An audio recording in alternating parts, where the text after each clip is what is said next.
Go ahead. Okay, guys, thank you so much, and welcome back for the second part of the One Conversation event. We have decided to push together the second half so that you could get out and go to bed today, not tomorrow.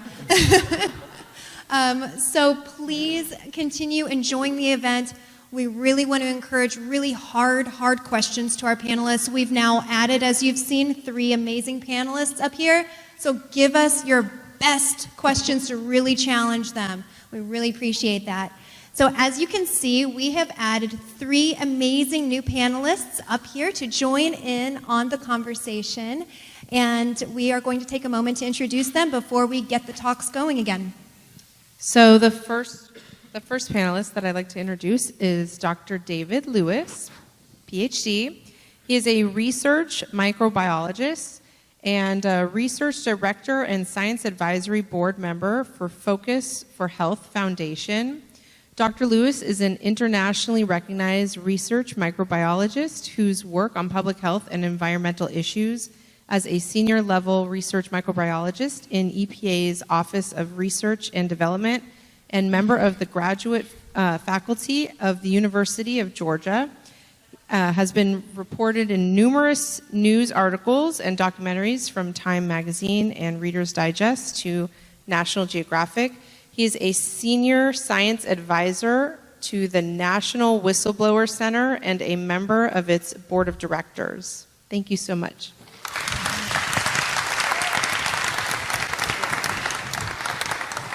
So, Dr. Lewis, how did you come upon wanting to know more about immunity and vaccines? My favorite subject. It came as an accident in my case to get involved in vaccines. The root of my research, which has been environmental health issues, has focused on land application of sewage sludge. But it turns out that in 1988, when Congress banned ocean dumping of sewage sludge, the primary purpose was a concern over live polio vaccines.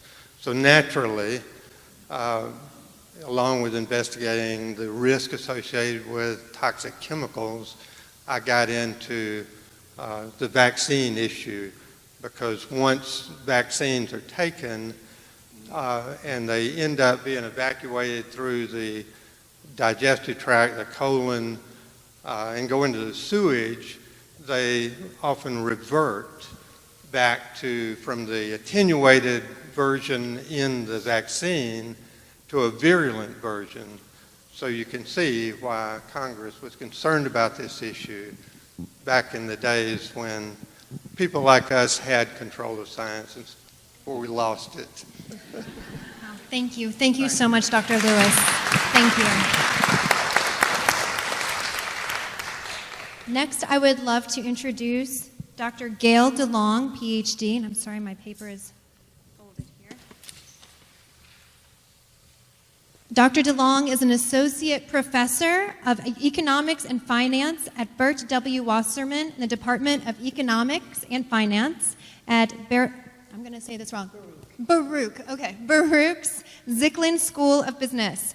Dr. DeLong has published in leading journals, including Journal of Finance, Journal of Financial Economics, Journal of International Money and Finance, Financial Management, and Journal of Financial Research. Research interests, I apologize. Professor of Economics and Finance, I already said all that. I apologize. Dr. DeLong, please tell us, how did you come to the conversation about public health and immunity? I was drafted. Both of my children have vaccine injury. I have 2 daughters. My elder daughter is 22. Both have autism. My younger is 18. So when my older one was diagnosed, I looked around, and back then there weren't a lot of people with autism, or it didn't seem as though there were that many. But as time went on, it seemed as though there were more and more. And I thought, what is going on? It's not just my kids.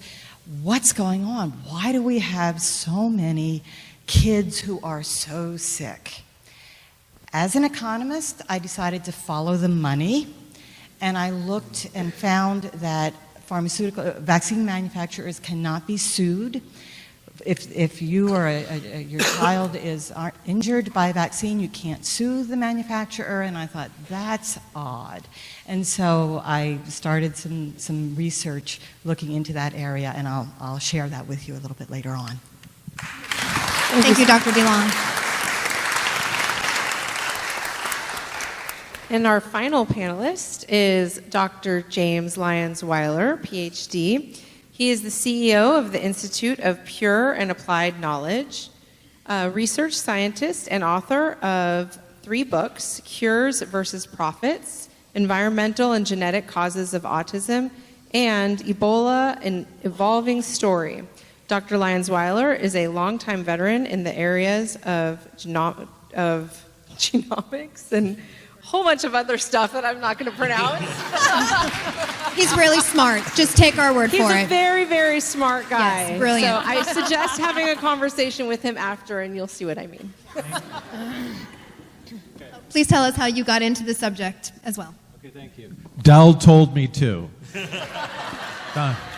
And I'm only half joking, because when I was writing the book Cures versus Profits, I set out to find the best available evidence that biomedicine was a good thing. It was actually supposed to be a biased book to celebrate successes in translational research. And I had submitted the manuscript to the publisher, and it was all going very well, and they said to me, "This is great, but can you add one more chapter?" I had 16 chapters, and the book has things like prostatic robotic surgery, a bunch of stuff in it, like really cool advances. I said, "Sure, I know what I'll do. I got an easy one. I'll write a chapter on vaccines."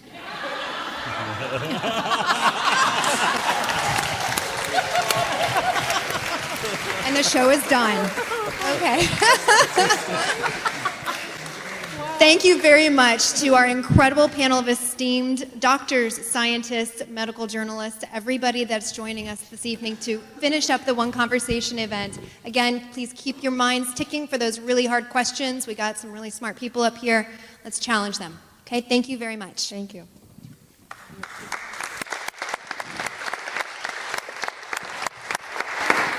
All right, I'm back. Oh, let me see.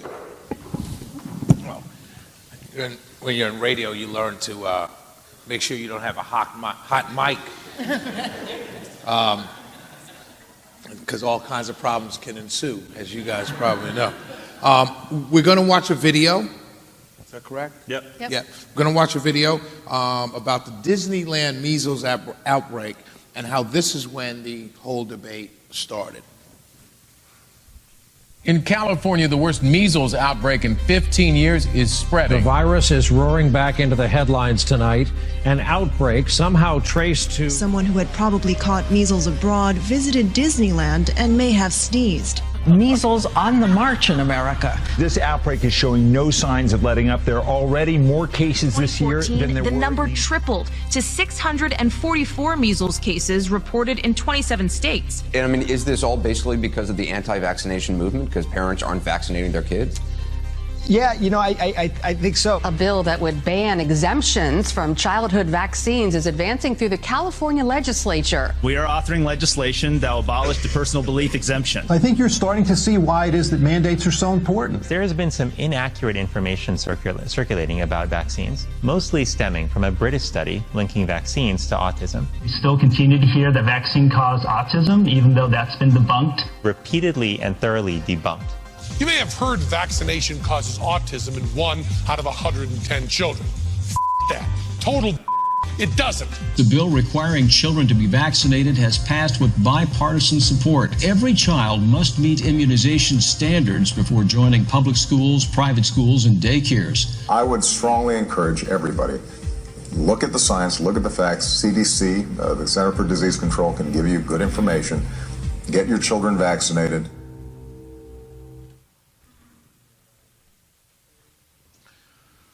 You know, it's, I don't know about, I'm sorry. I'm usually not at hard pressed for words, but you watch these kind of things and you kind of it almost looks like you're watching one of these movies, and everyone's saying the exact same thing, and when you see it like that, you kind of start to think to yourself, wow, they're all saying the exact same thing. But if all these kids were immunized, and I guess I go to, who would I go to? Sherry, okay. I'm sorry, yes, it does say that right there. Dr. Sherry Tenpenny. I want to ask you this.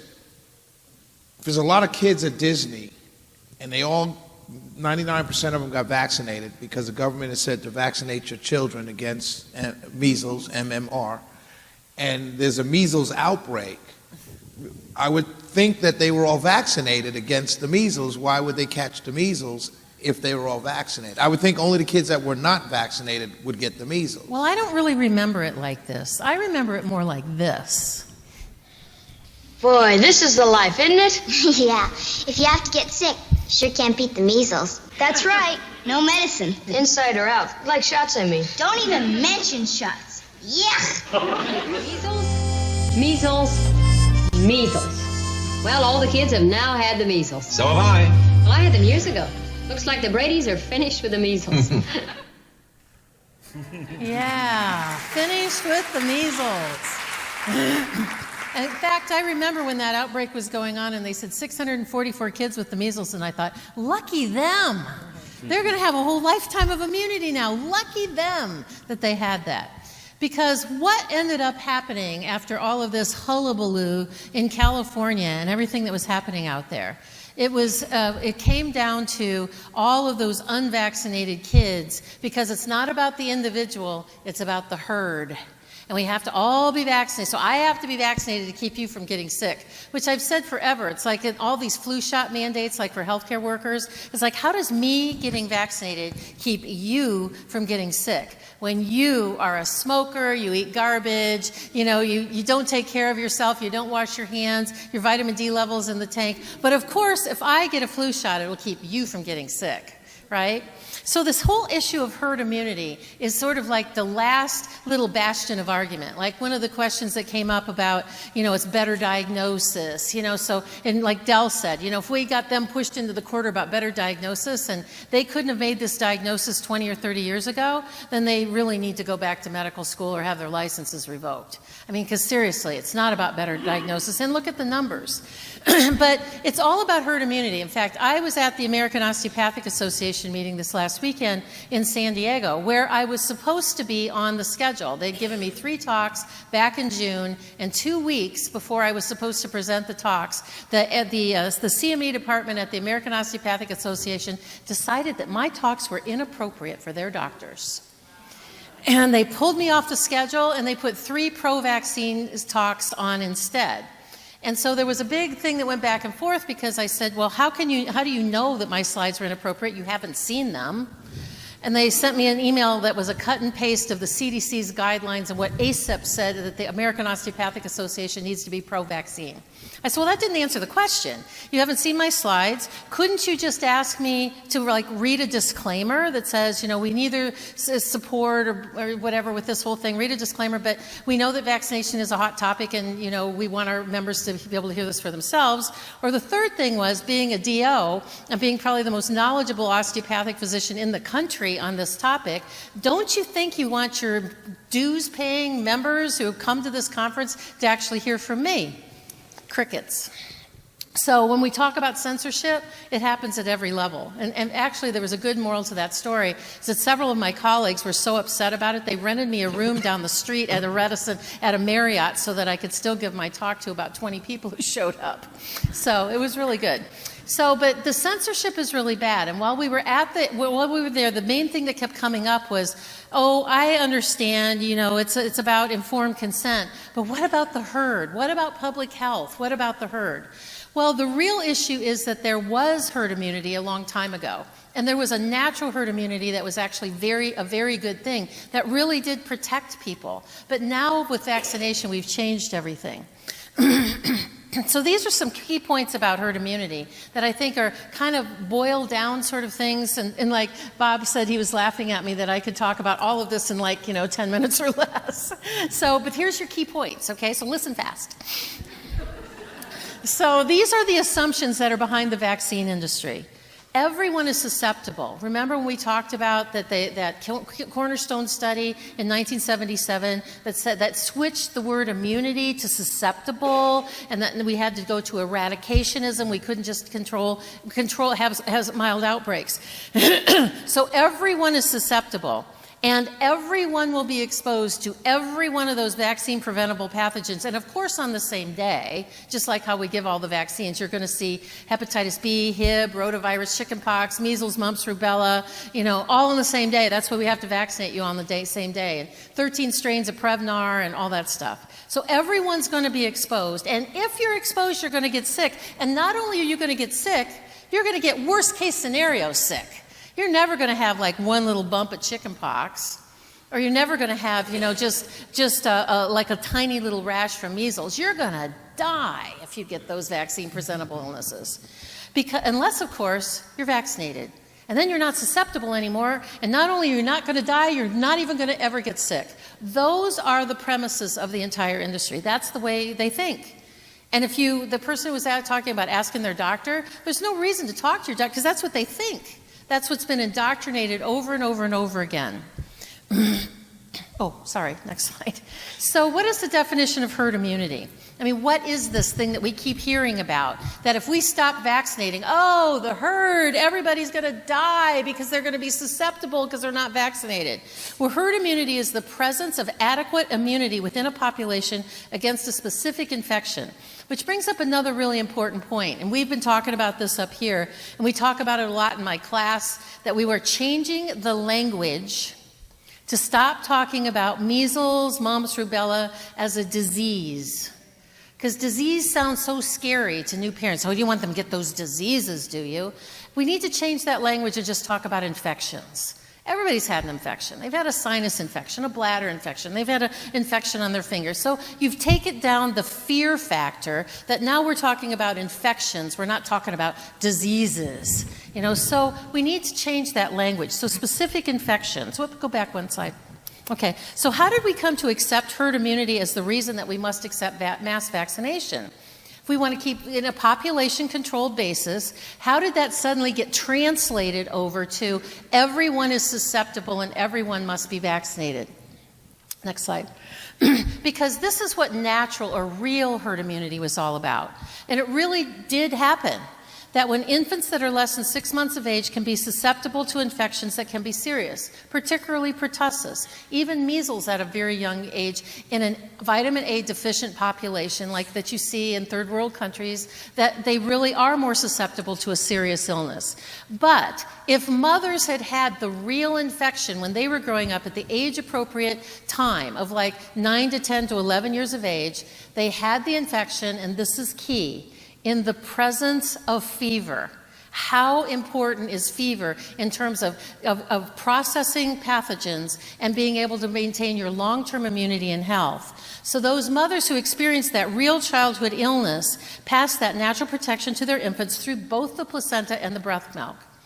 That was real natural herd immunity. And that passive immunity protected infants through their highest vulnerable periods of somewhere between 1 and 6 months. Those real antibodies that had been developed against real pathogens in a real human who experienced a real infection in the presence of fever. So they activated both their Th1, their macrophages, their Th1 pathways, and their Th2 pathways for the long-term immunity. And then by 1 year of age, those infants could mount their own response. So if they were exposed to measles, mumps, rubella, chickenpox, any of those things, they could mount their own response, experience their infection on their own, have a fever, and be just fine and have a lifetime of immunity. That was really herd immunity. So that when people would get into their teenage years, that as you had like 67% of the population, about 2/3 of the population, who had really experienced the real infection, that would stop the transmission of those pathogens from one person to another, and it would protect the persons in the extremes, the very young and the very old. So herd immunity used to be a real thing. I'm making a distinction, like the distinction between, the distinction between disease and infection. I'm wanting to make a distinction between real, natural herd immunity and medical immunity. Because vaccination came along and changed everything. All these vaccines led to a loss of natural protection amongst infants. And there are lots of studies in the medical literature that talk about that they look at the antibodies in breast milk of mothers that had been vaccinated for measles versus mothers who had actually experienced the measles. And the antibodies are not the same. The mothers who had had the real infection have a higher concentration that lasted longer and had a better affinity for the virus than the antibodies that are passed through the breast milk of mothers who'd been vaccinated. The other thing is that there's this waning antibody coverage, that these vaccine-induced antibodies for measles last somewhere between 10 and 12 years. Rubella is 12 years, and all the other antibodies from all the other vaccines are much less. So when we started doing all this massive vaccination, which actually really started in the 1960s but got heavy-handed starting in 1991, we changed everything. Where did this concept first come about? It was a long time ago. It was sort of like when Chris was talking about aluminum. They've been talking about aluminum since like 1911. Well, herd immunity first came into our consciousness in 1923. Almost 100 years ago, with the first time that was used in a medical paper in 1923. And then this is the cornerstone, this is the seminal study that happened in 1930. This was a physician who was in Massachusetts who did an observational study of measles data collected between 1900 and 1930. 30 years he followed this.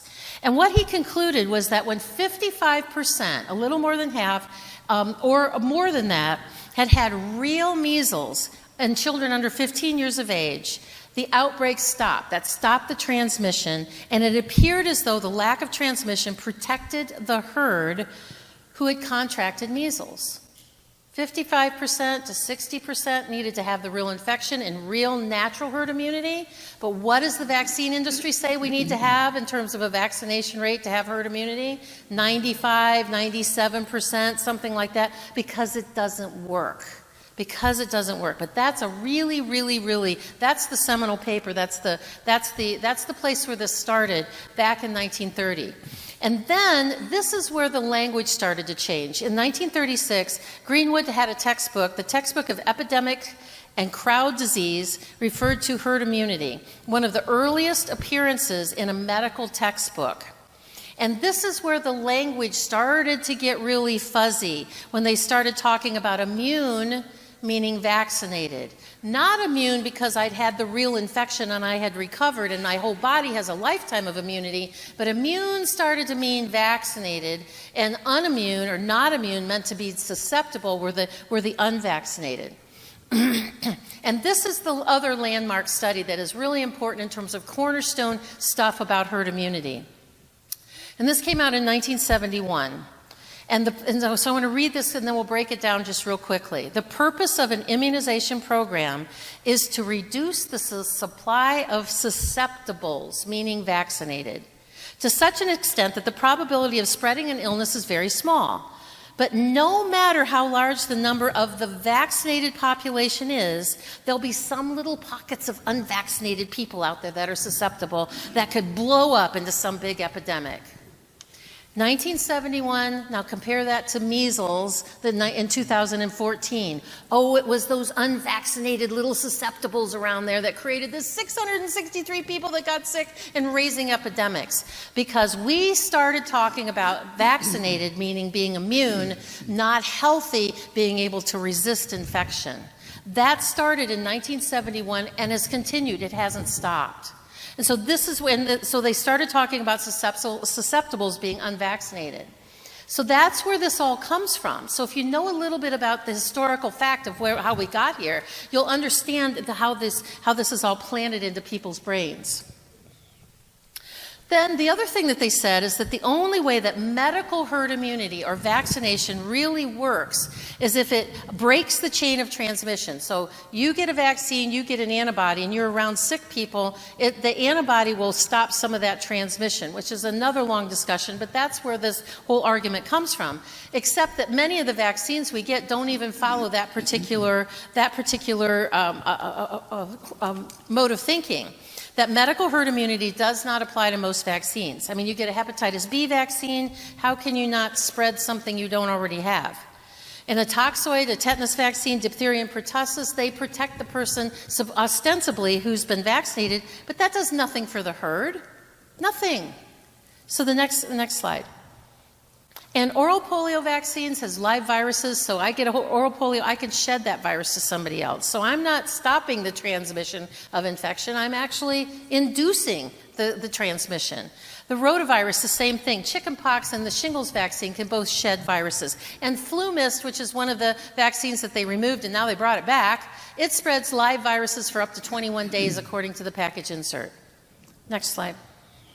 So, the key points on this, always remember these assumptions. These are the things that people really assume, particularly your doctors, that everyone is susceptible if you're not vaccinated, and that you will be exposed. If you get exposed, you're going to have the worst case scenario. You're never going to have like some mild little infection that's going to come and go and you're going to have a lifetime of immunity, unless, of course, you're vaccinated. And the first use of this was in 1932. The medical herd immunity contribution, the seminal paper, was in 1971. And then this is the key to the whole little 15-minute presentation I just did, is that there's a big difference between natural herd immunity and medical herd immunity. With natural herd immunity, immune means recovered. It means I got sick, I had measles, I have a lifetime of immunity, I got over it because my vitamin D level was good, I washed my hands, I eat good food. Immune means I recovered from this infection. With medical herd immunity, immune only means to be vaccinated. And if you're not vaccinated, then you're not immune and you're susceptible and you're probably going to spread infection everywhere, except healthy people aren't harborers of infection that they can just spread to everybody. Okay? And the most medical herd immunity is based on a mathematical model that doesn't transfer to real life models. So that's like herd immunity, like 101, crammed into like 15 minutes.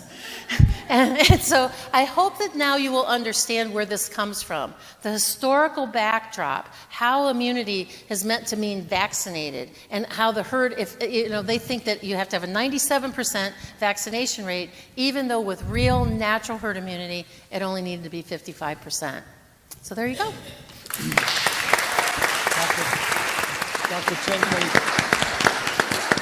Dr. Tenpenny, I want to, 3 quick points. Yeah. You talk about breast milk. If breast milk has antibodies, why do they push, particularly in poor communities, these Enfamil and things like that? It's,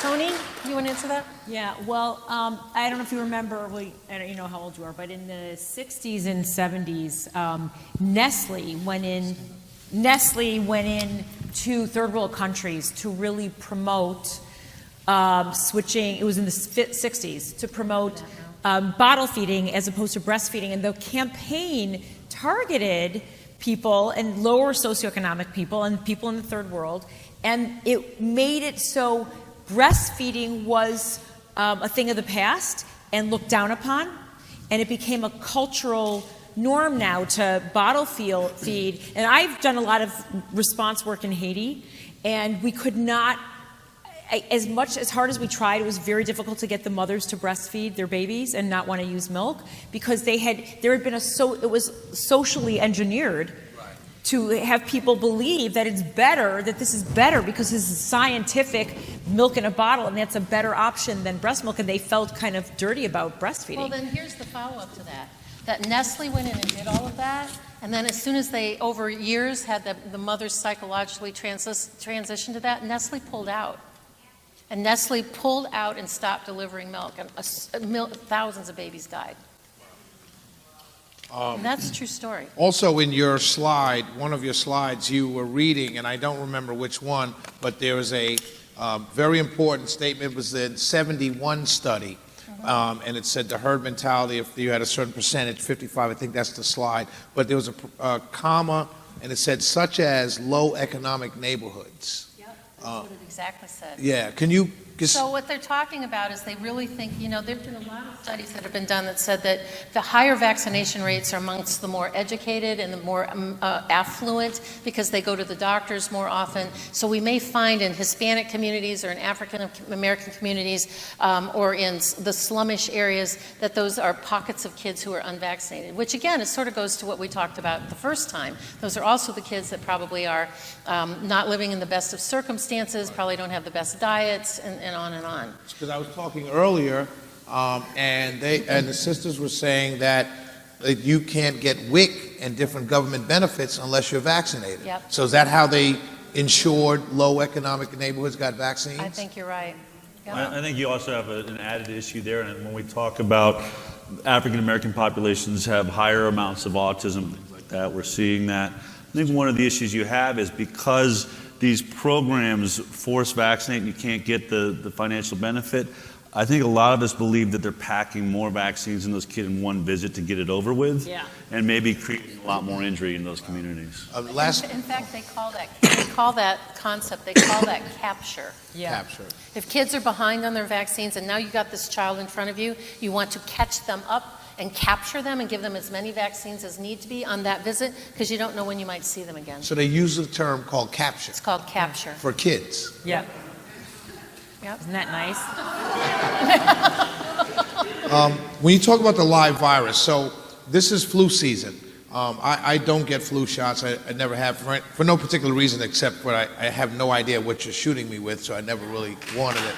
But and that's not because I was anti or pro. It just made sense to say no. I don't know what that is. And that applies to all the other vaccines too. Right. If you don't know what's coming through that needle, it shouldn't be injected into you or your children. So with the live virus, so when I go to work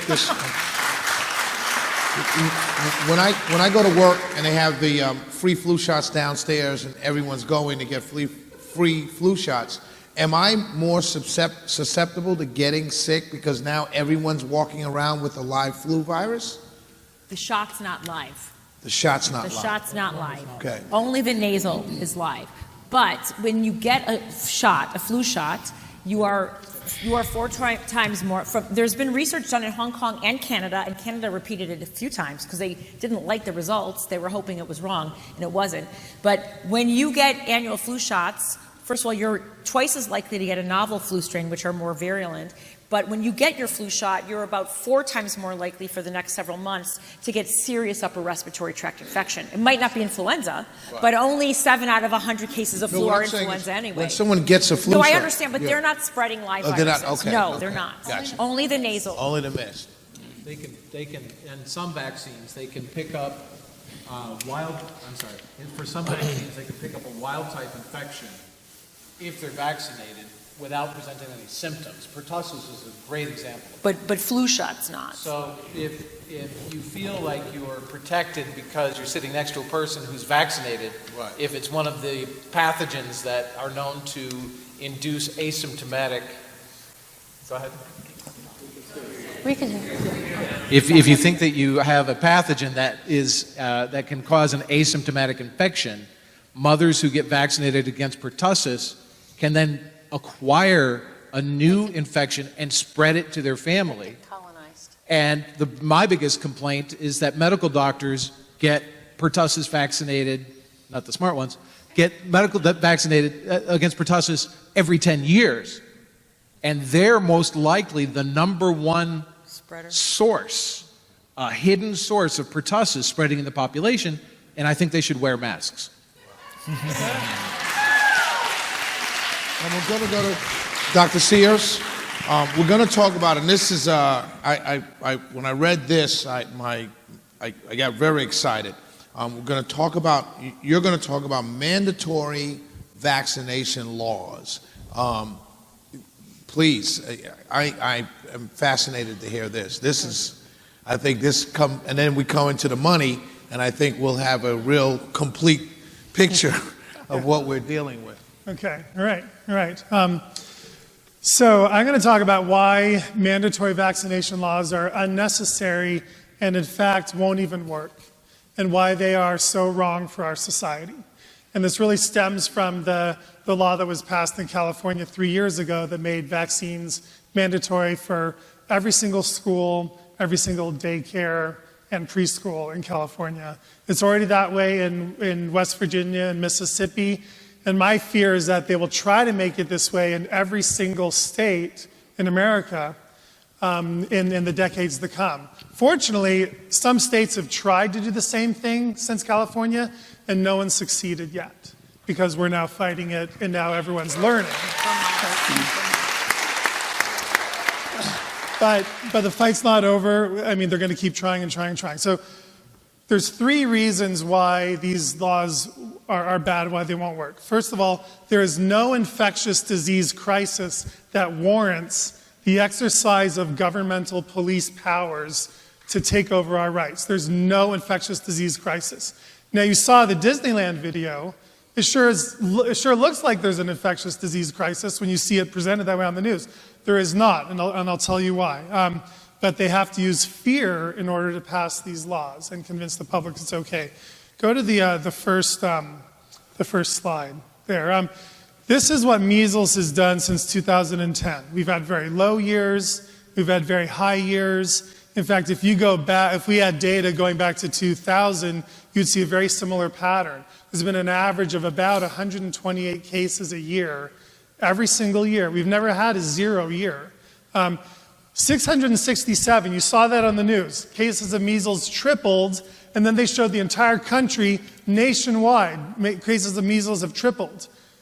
They don't tell you that 400 of those cases occurred in one area of Ohio, because there was an Amish community who was largely unvaccinated, and 400 of them caught measles. And then about 70 in a group in Texas caught measles that year. If you take out that 470 that occurred as anomalies, measles was business as usual in the entire rest of our country. But they're not going to tell you that. They're going to tell you measles has tripled, because that's what sells. Is that the 667? Yeah, 667 in 2014.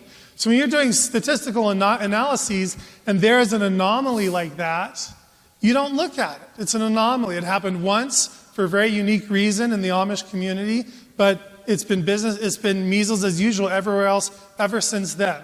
So don't let them lie to you and spread the fear that these kinds of things happen.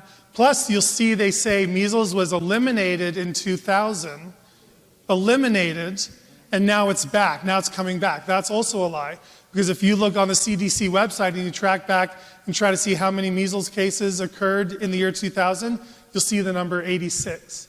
There are 86 cases the year it is eliminated. That's actually higher than a couple of these other years, because the CDC defines an eliminated disease as one that no longer continuously circulates.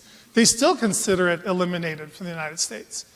But that's what we're dealing with. We're dealing with lies and fear in order to sell an idea that there's an infectious disease crisis. Play the next video, and I'm going to show you what we're up against on social media.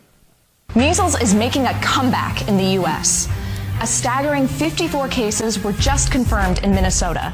That's in addition to 61 cases reported in 2017 alone. The U.S. declared itself measles-free back in 2000. So how did this happen? Well, you can thank anti-vaxxers. Okay, yes, of course, right. Staggering.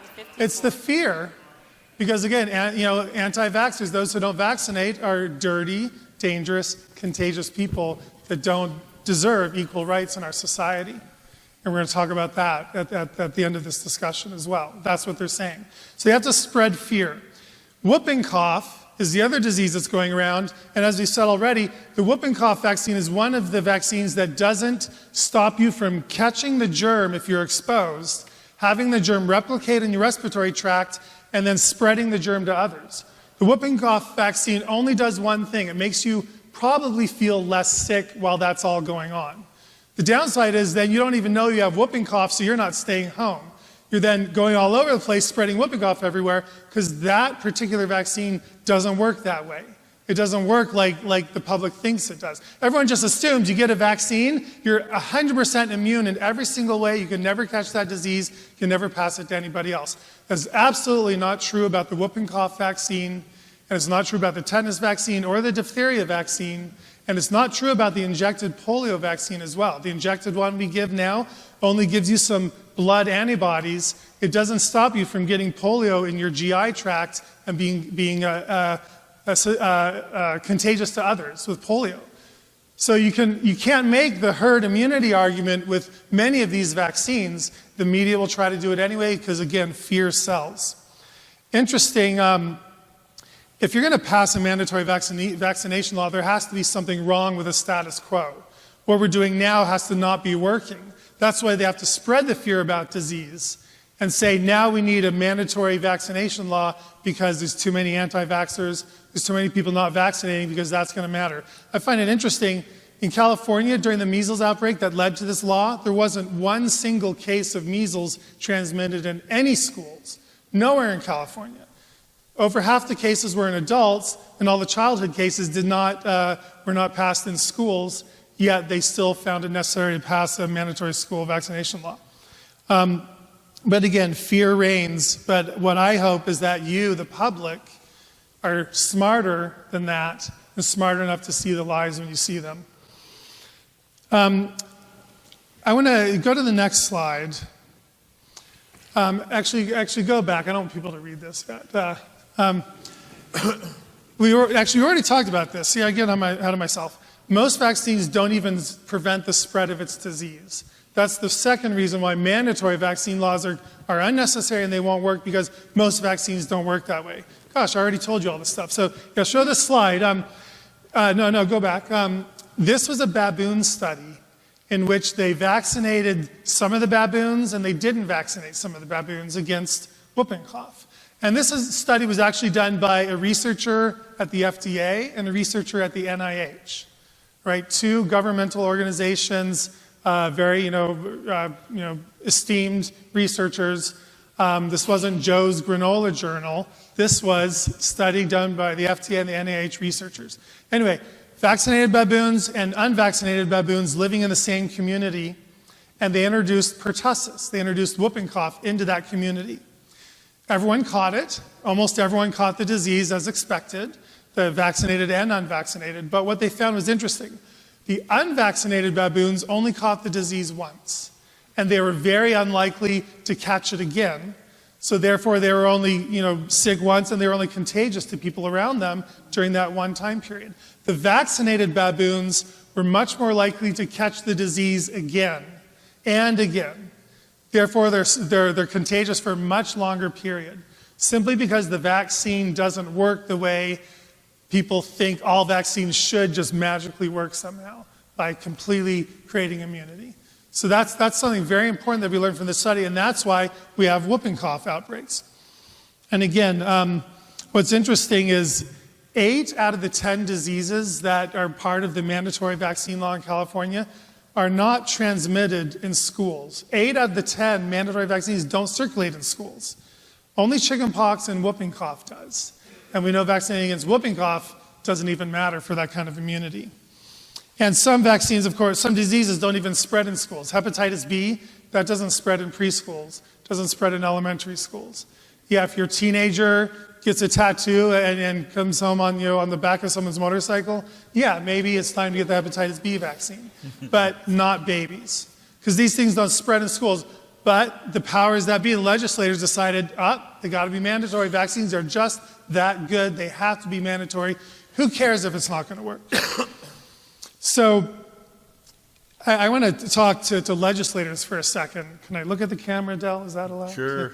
Legislators, you are going to have 1 or 2 senators in your state this year or next year that are going to try to convince you that a mandatory vaccination law is good for your state. They're going to come up to you and start talking to you about it. You need to look that senator in the eye and ask, why are you trying to pass a law that mandates vaccines that don't even prevent the spread of its disease? Like polio, the flu shots, whooping cough, and vaccines for diseases that aren't even transmitted in schools, like hepatitis B and tetanus. Why are you trying to mandate these?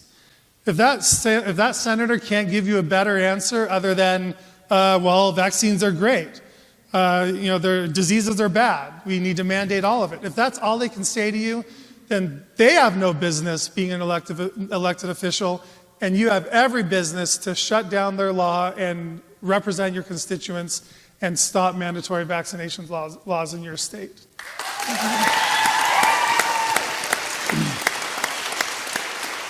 So you can tell I'm passionate about this, and this is why I'm now speaking out.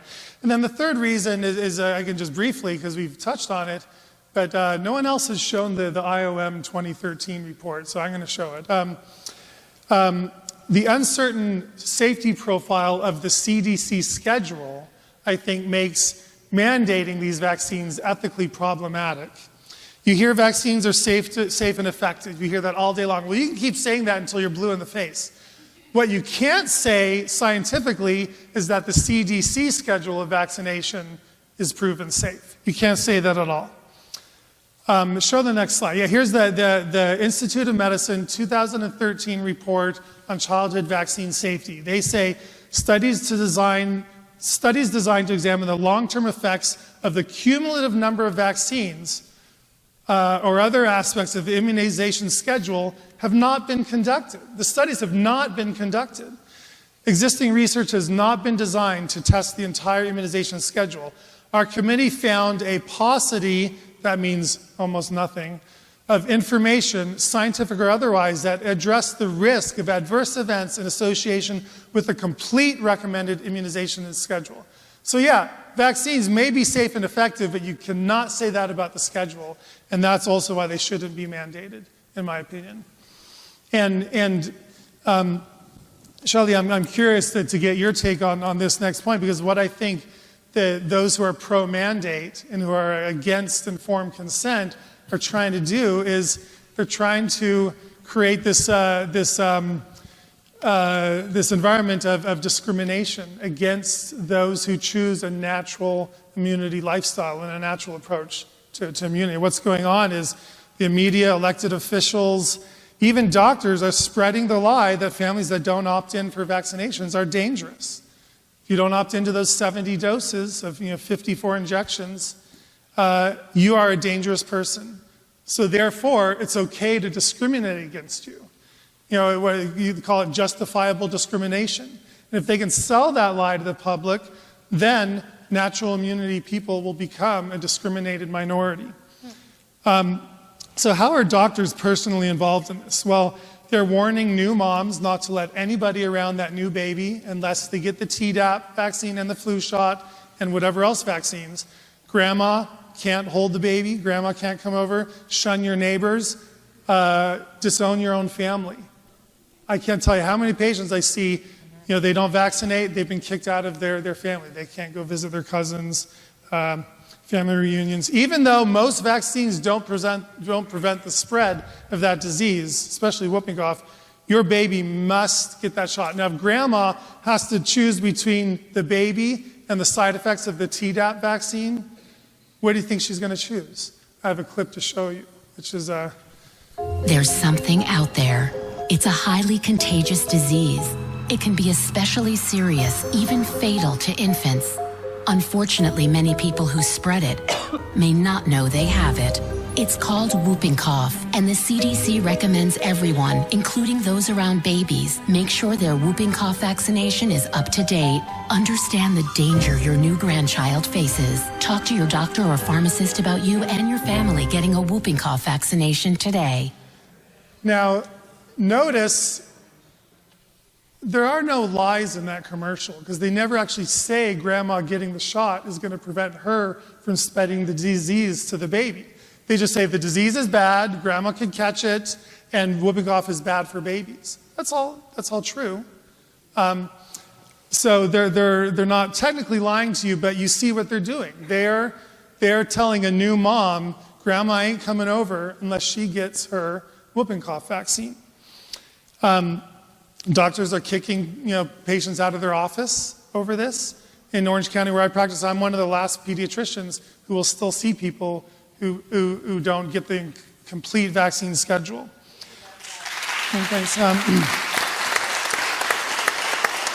And I want you to understand there are financial incentives for doctors to have their patients follow the complete schedule.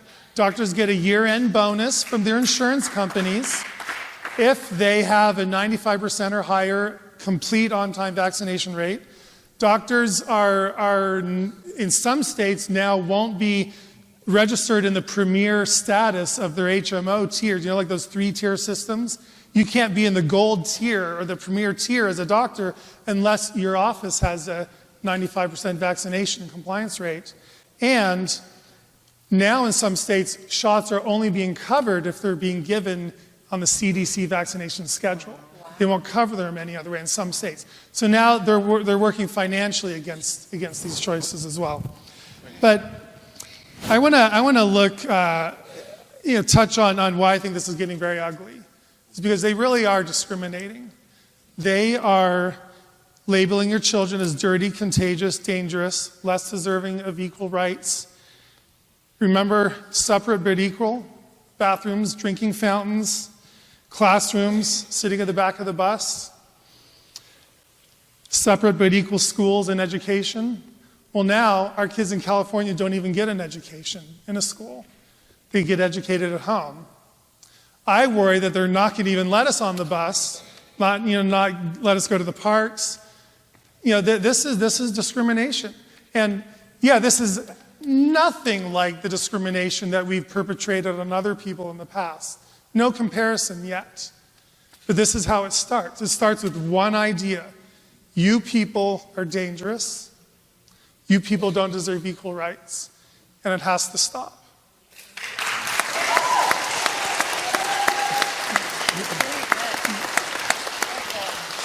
So you say that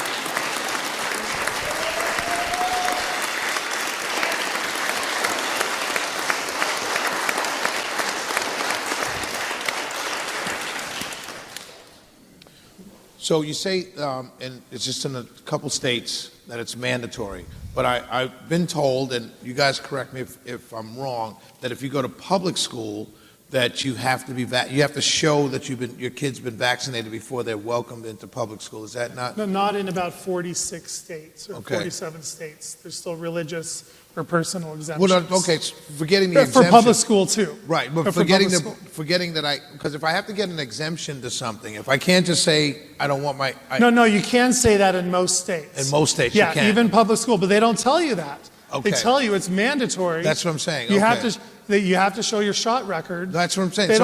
They don't tell you your shot record can be blank. They just tell you you have to show your shot record. You take that as my shot record has to be filled. Right. And it's not true. So you're making the public believe something is mandatory without passing a mandatory law. In most states. In most states, yeah. And most states, the private schools have to, in some states, the private schools have to abide by the state law, and they also have to allow religious exemption. This is just nuts. What I don't understand, and I asked this earlier, and I'm not sure, maybe I did get a good answer, maybe I didn't, but the question I asked before was, if there are 100 kids in a nursery school, and one kid is not vaccinated, and the other 99 are vaccinated, how is the 99 kids in danger if they have the vaccine to protect them against the vaccine? You nailed it. That's it. Yeah. So I don't understand. All right. If your vaccines work, why is my kid the dangerous my kid one? Right? Why is that kid being looked at and frowned upon? As the dangerous one. Yeah. All right, we got to keep it moving because we're supposed to get drunk after this. So. Let's go to... Well, you're really going to want to get drunk after this. Yeah, do some shots. Yeah, that's great. Do some shots. Dr. Lewis, you've been oppressed, you've been put down, you've been thrown around, thrown out, and so forth as a whistleblower. Take us through that experience, and I guess for my purposes as a talk radio host on 106.7 FM. How do we put 6 to 9? Thank you, Dr. AM. How do we protect you? How do we stand up for you? How do we fight for you?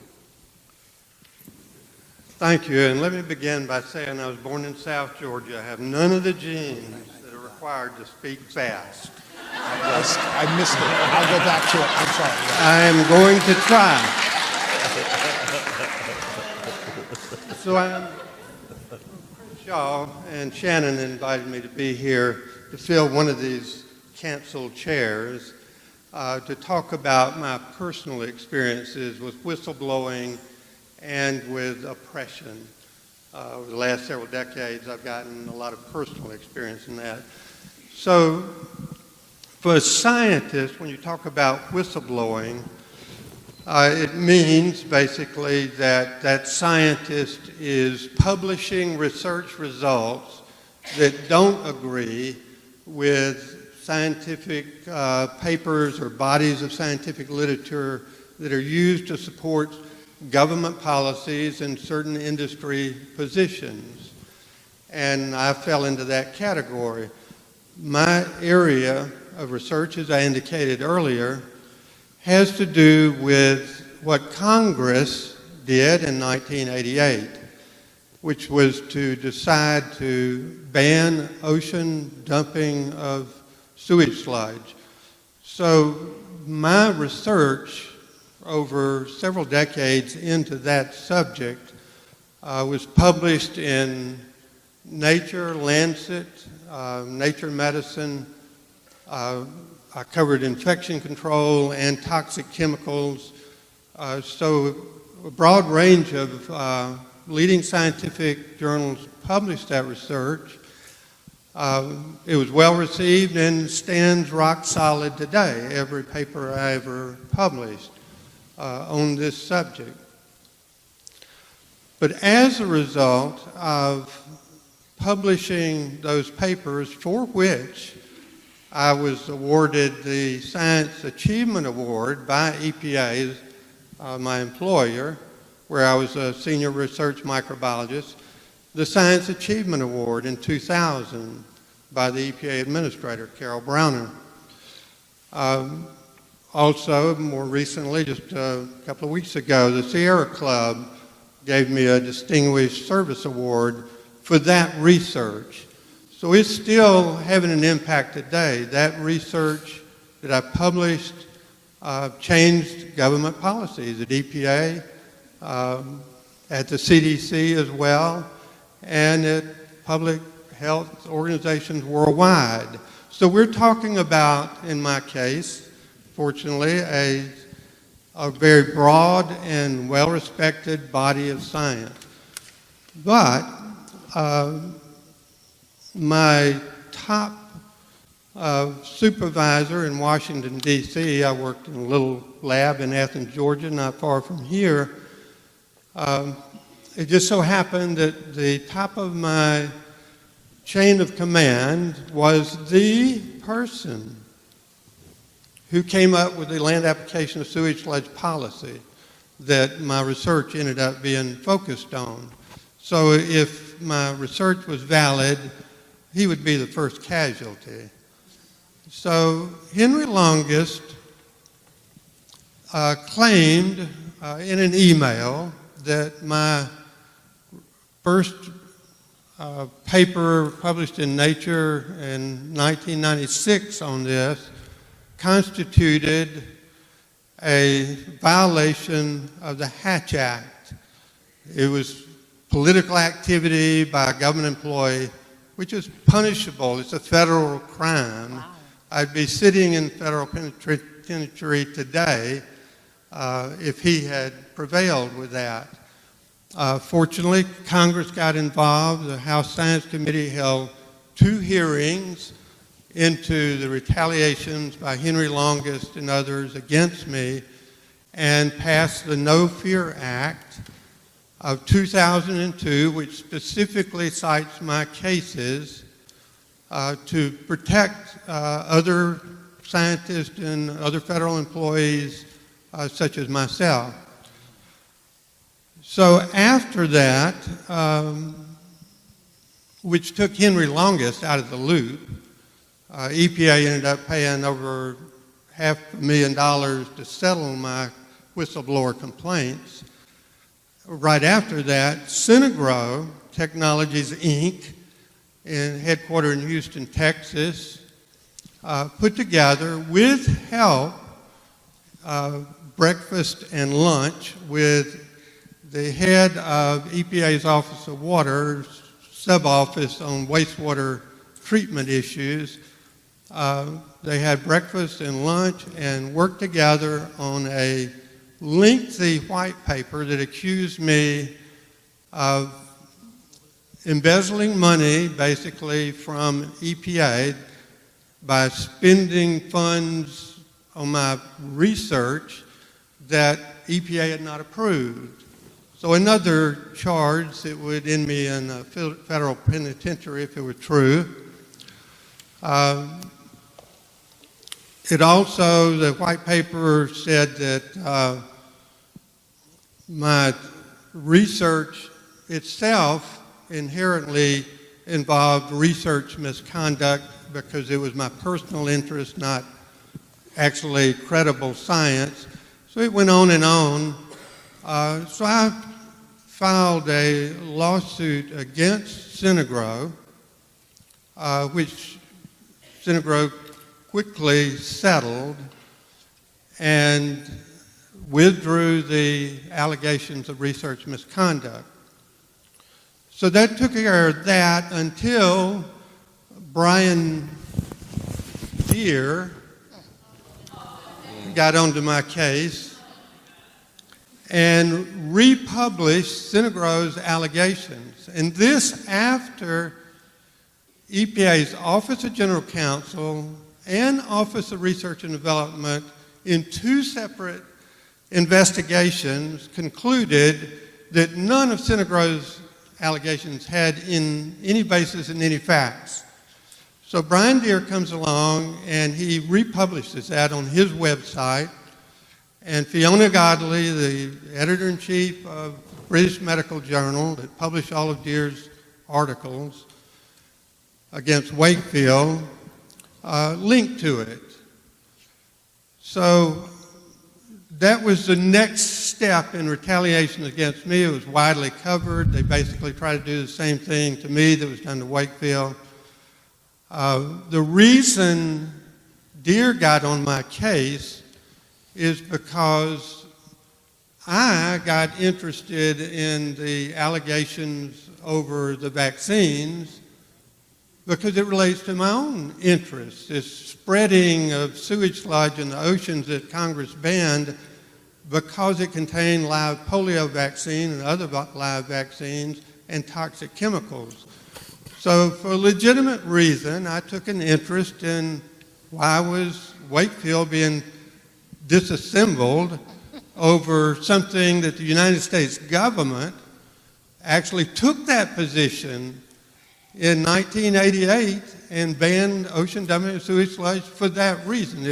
The live vaccine presented a threat to public health. It could create more outbreaks of polio, for example. As in my case, I mean, I have to confess, I've had the flu vaccine twice over the last 20 to 25 years, and I got the flu shortly after, and it's the only time I've ever had the flu, was when I was vaccinated. So I already had an idea that maybe this is something that needs to be looked into. So the reason Deere was so upset with me and just went overboard with his Synagro stuff was because I was invited to be on a panel at Harvard to talk about this subject, and I brought up the vaccines and the biosolids issue there, and then a Nature reporter covered it, and the Nature reporter was very favorable to my research. And so we went on from there to where at the end of the story is my research did stand. It took attack from within EPA and outside, but it got, it made changes. And so I would say that anytime anyone gets involved in any of these issues that we cannot have a conversation about, that they know they stand to lose their jobs if they get engaged in that, that's why all these empty chairs are here. Same thing would happen to them that happened to me, and it's something to bear in mind. That's what's at the core of the problem we're dealing with. And it goes to the highest levels. When Carol Browner, the EPA administrator, handed me that award for that research, which criticized EPA's policies in these areas, in the CDC and elsewhere, she took me aside at the awards meeting in Washington with a row of several hundred people standing there in line and spent 10 minutes telling me how important my work was. So we have good people in government, but their hands are tied.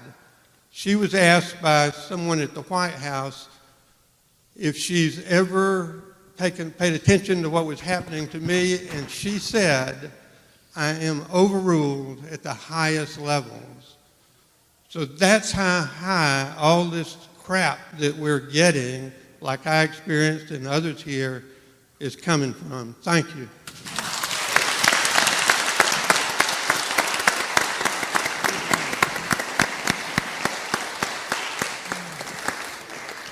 So we have doctors being oppressed, so at the highest levels, as you said, Dr. Lewis. So now, Dr. DeLong, tell us the financial incentives for that oppression, for everything that's going on. Okay. The financial motivation is very, very large. If I could have the first slide. This is a quotation from Dr. Paul Offit. Some of you may have heard of him. Events during the past 50 years have made the manufacture of vaccines more expensive and their sale less profitable. He said that in 2005.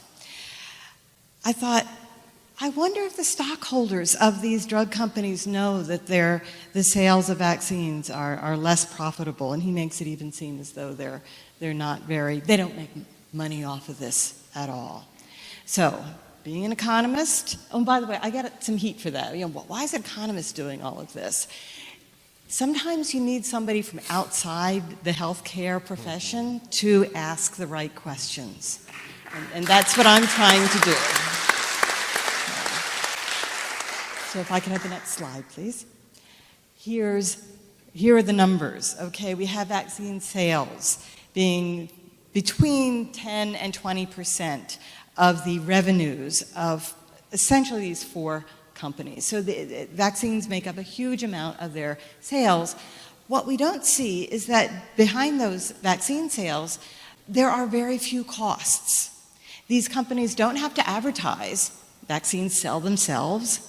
They don't have to worry about product liability. Congress took care of that in 1988.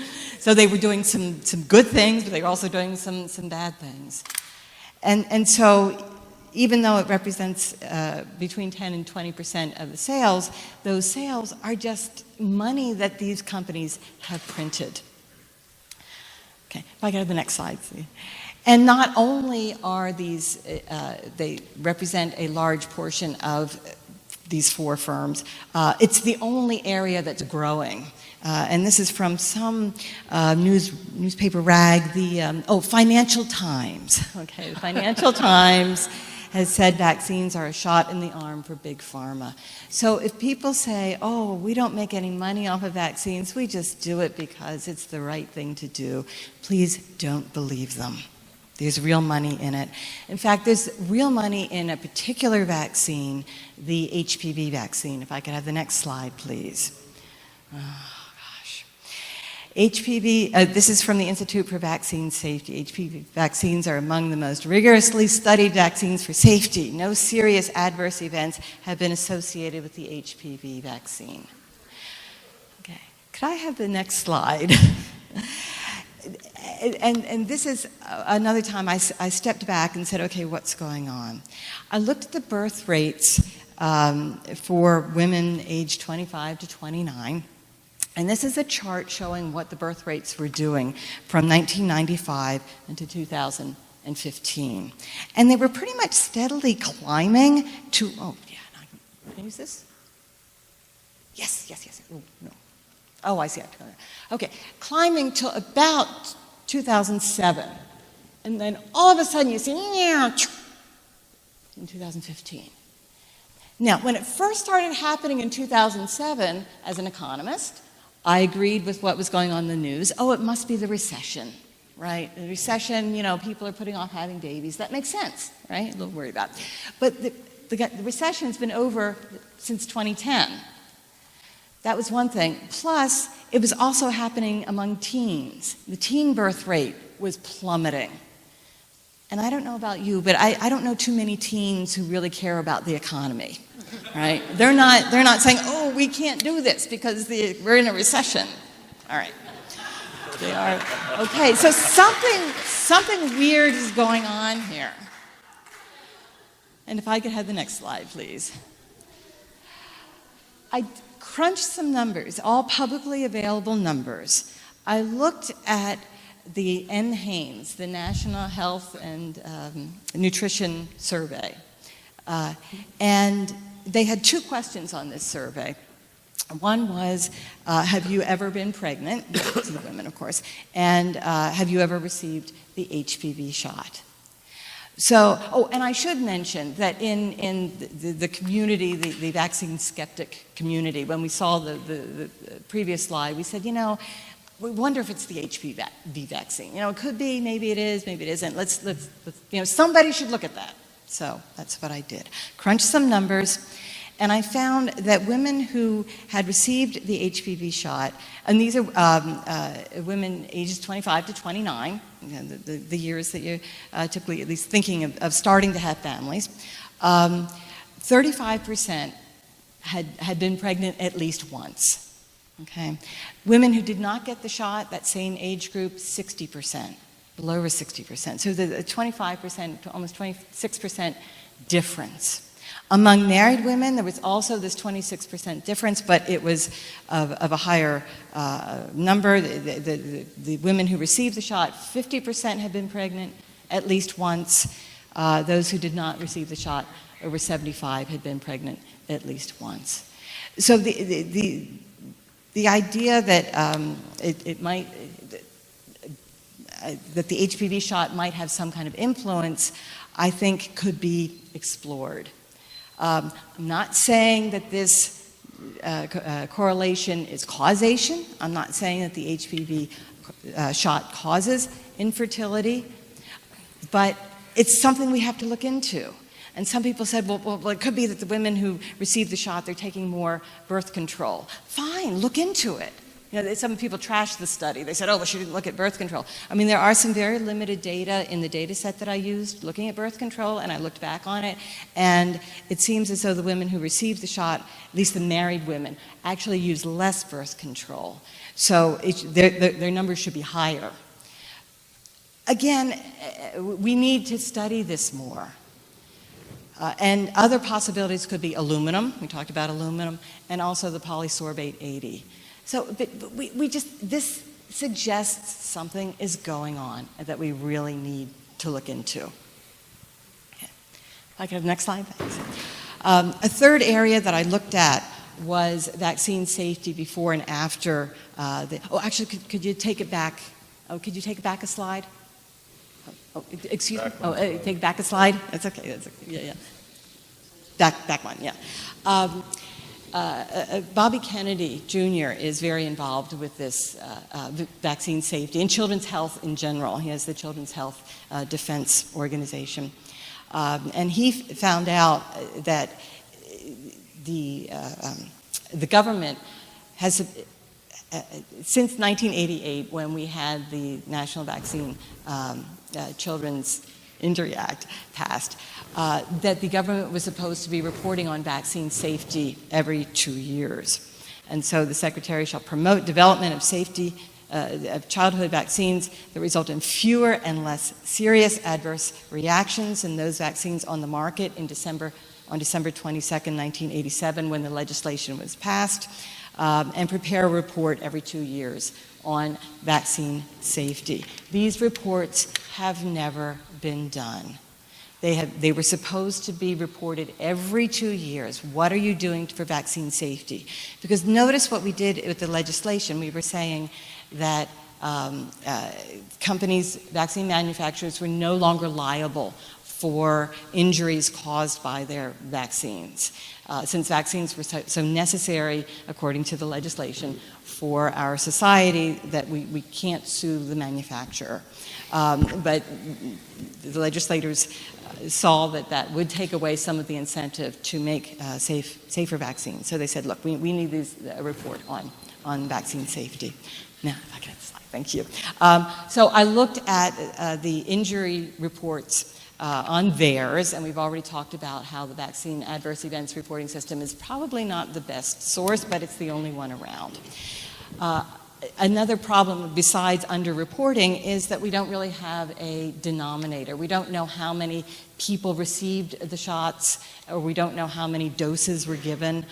I was able to estimate that, and I found that before the legislation, we had about 21 injuries per 100,000 recipients, but after the legislation, there were about 31. So an increase of about 10 per 100,000 recipients. And this is just before and after the legislation, in a term that I call delitigation. Similar to deregulation, when you had a regulation, you took it away. I call it delitigation because it used to be you could sue a vaccine manufacturer, and they were getting sued, which is why they wanted to have the legislation to remove the litigation threat. And so I call that delitigation. But we see here that the injuries have gone up after the legislation. So again, something we need to look into. So, thank you.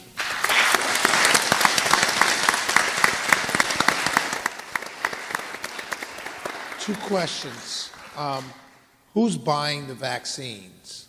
Good question. Good question. There are actually two main buyers. The government is buying, I believe, about 50%. Is that what it is now? The vaccine, because if people cannot afford a vaccine, the government will provide those vaccines through the Vaccine for Children's program.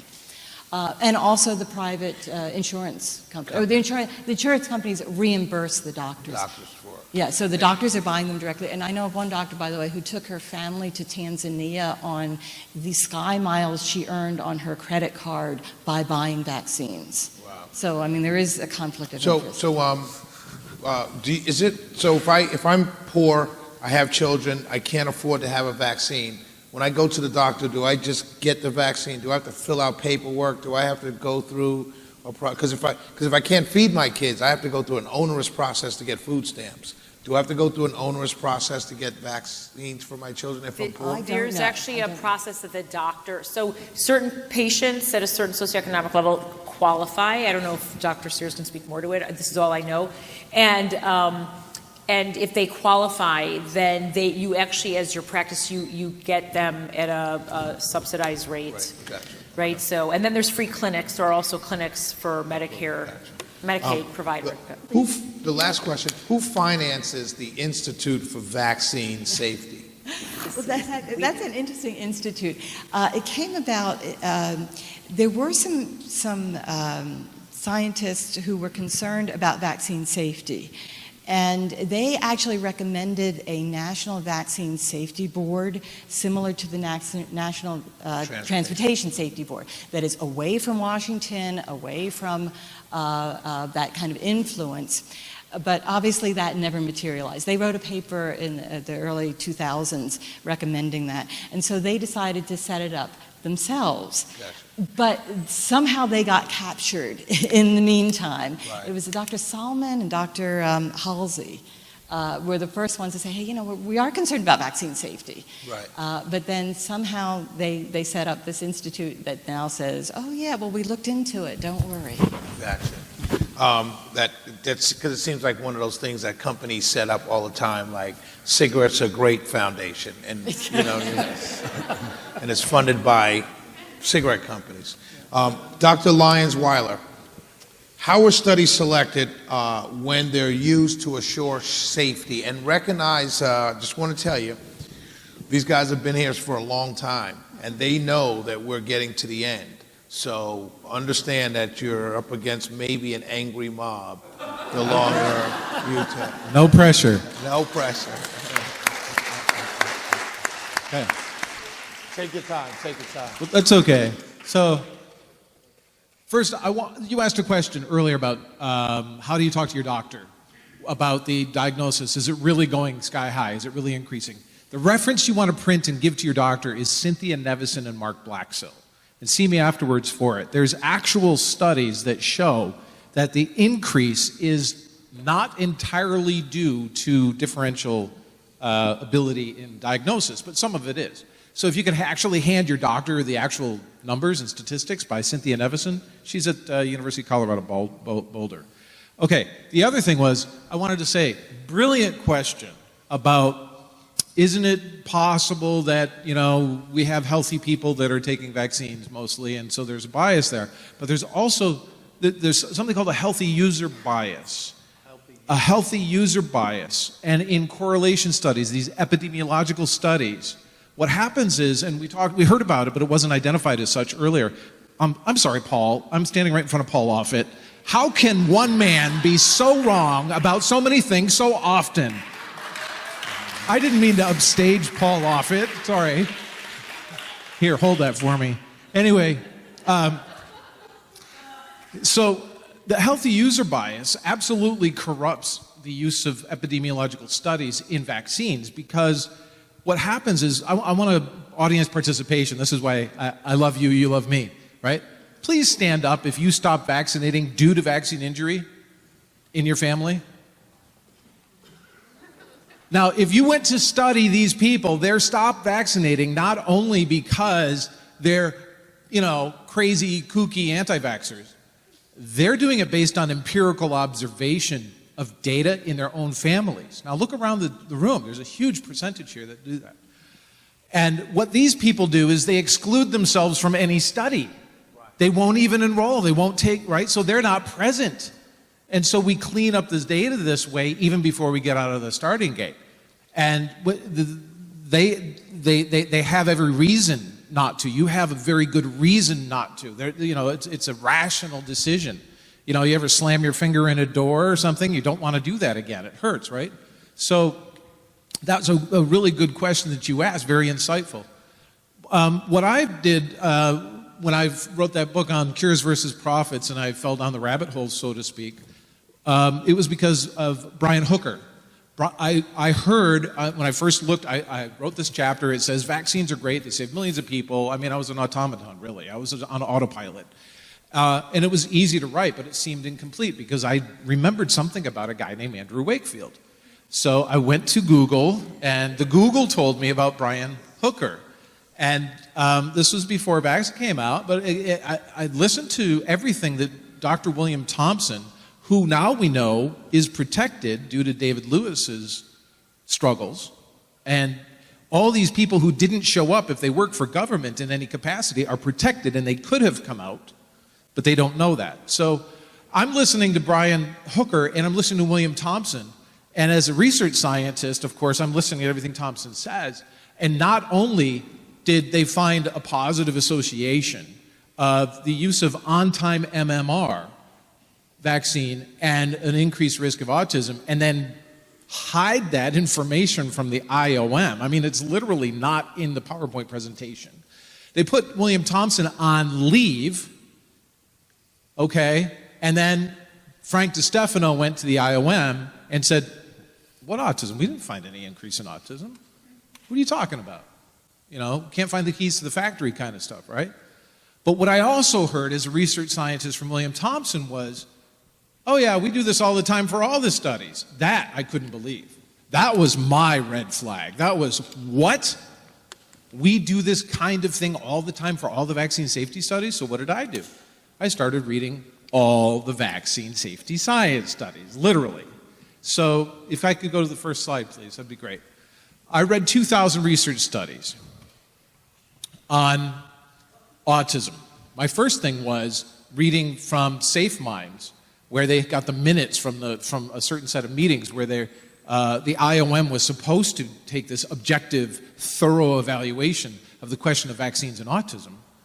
And I read in there that the leader said, well, somebody asked her, don't you think that we should read the animal studies where they took vaccines like Chris Shaw does and other people do? Shouldn't we read the mechanism studies, they're called, to find out how thimerosal might induce autism? And the quip, what hinges our public health with respect to adverse events from vaccines and neurodevelopmental disorders hinged on a flip statement by Barbara McCormick, where she said, I don't have a free weekend to do that, do you? So they ignored all the animal studies. Well, I had a free weekend. So I took the time and I read 2,000 studies, and I've got a book out in the lobby out there, published by Skyhorse, on the environmental and genetic causes of autism. But I then went into the epidemiologic studies to look for the evidence of, okay, what was he talking about? What did they really do? Who do they exclude from the study? What factors did they correct for? And, there's one study that just stuck out at me. It's the best example I can think of.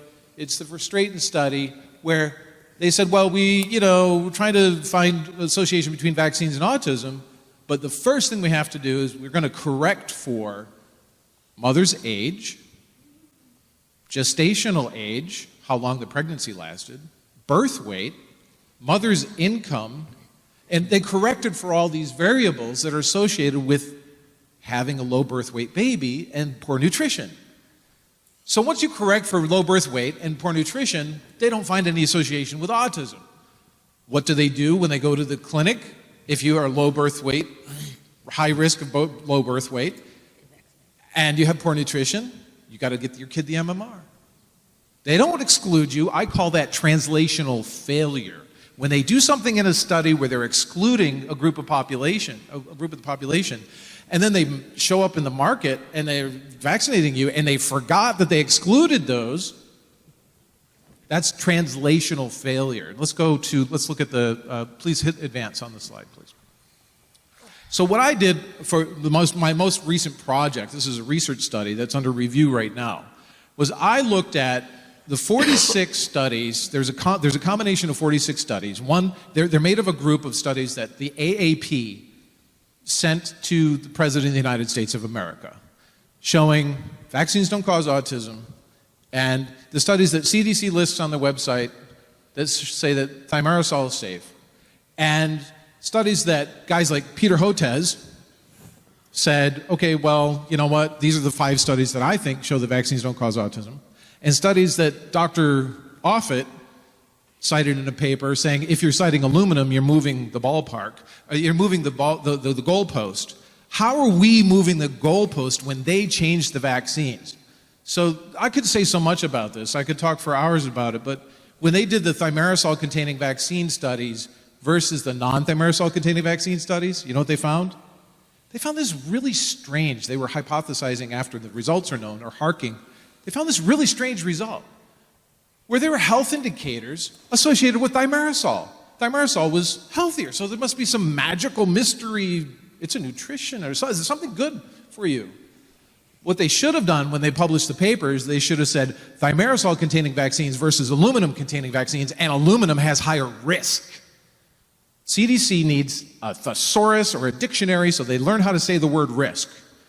So I came up with a scoring. So the AAP and hundreds of organizations, when they find out what they signed off on, they co-signed this letter to the President of the United States of America.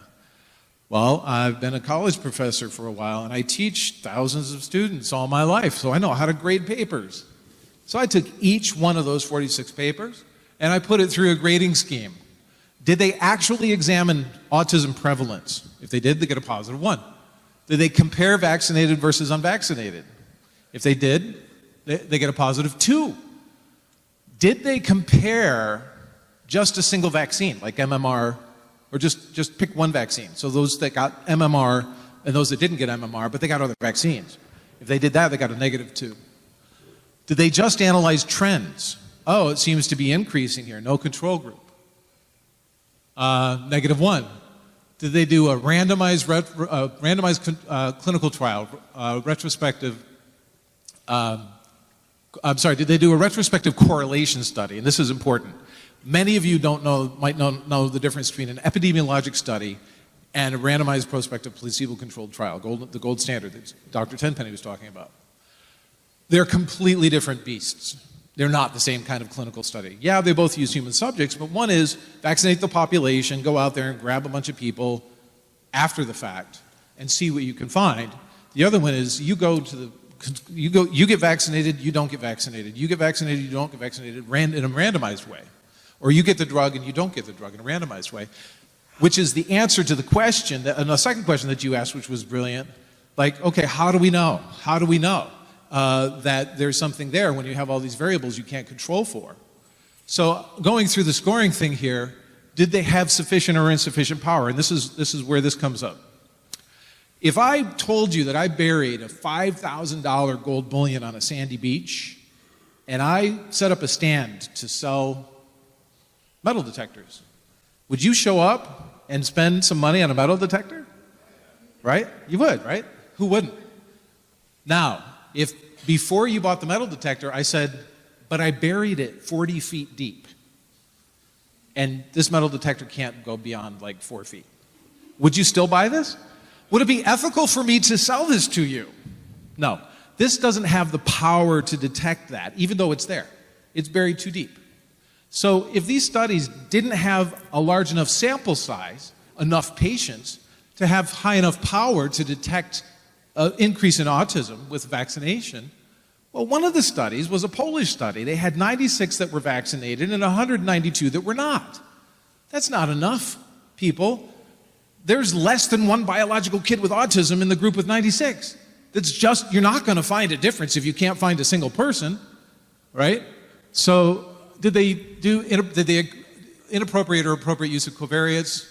Did they compare just thimerosal-containing vaccines versus non-thimerosal-containing vaccines, which is not a study of autism, so to speak? And then I'm an expert in study design. Did they use appropriate and inappropriate study designs? Did they perform appropriate or inappropriate analysis? And given everything that they did they come to an appropriate conclusion? There was one paper that was published. These are the ones that were sent to the President of the United States that said, oh, we found no increase in autism. They never measured a single case of autism. It's in the title. Now, next slide, please.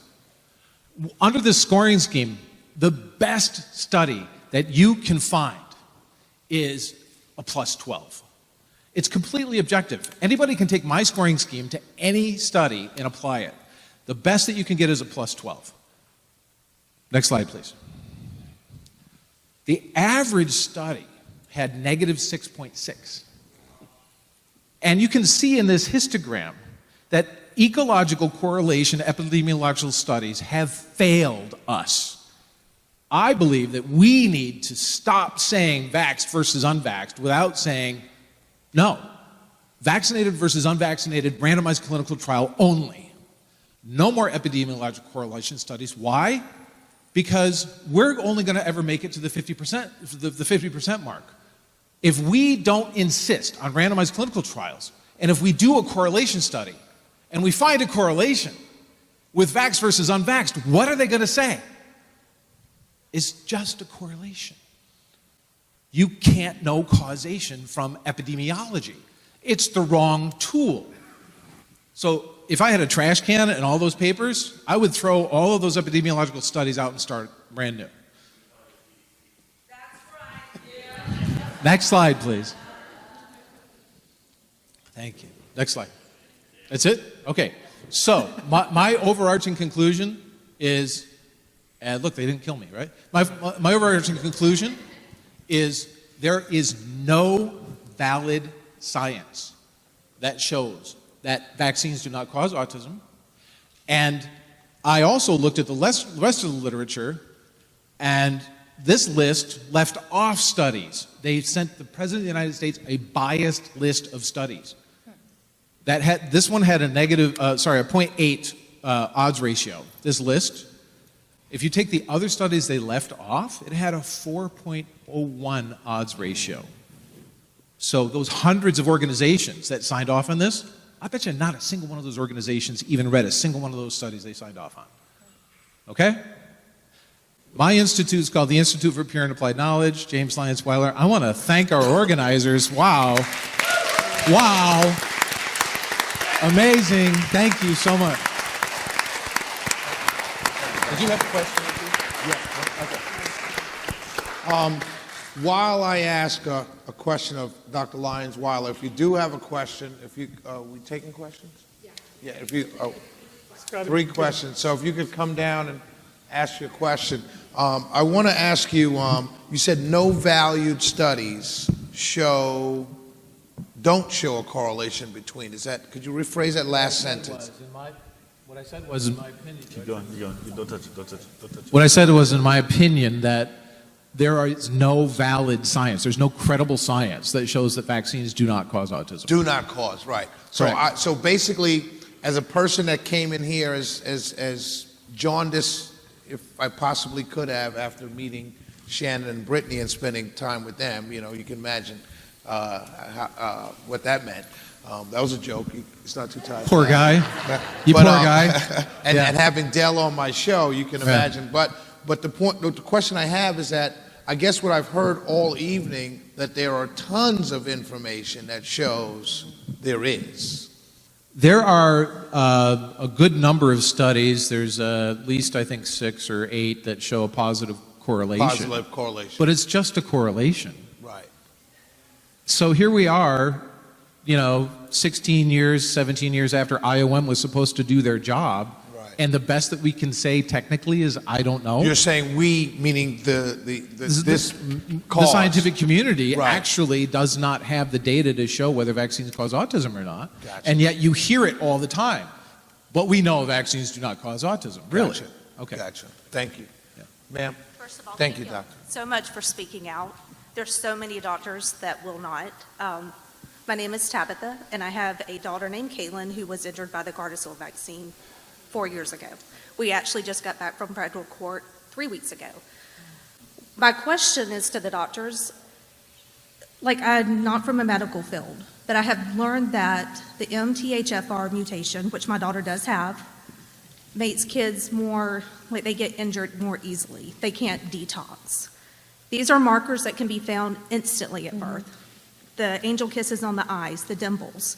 Why do doctors why do y'all not use that as an indicator to do, I will never give my kids a vaccine again in my life. However, I have friends that I've said, your kid can't detox properly because of this mutation. Why is that not used among the medical community? First of all, most doctors don't know they can get these studies, and these are epigenetic studies. These are looking at single nucleotide polymorphic variants.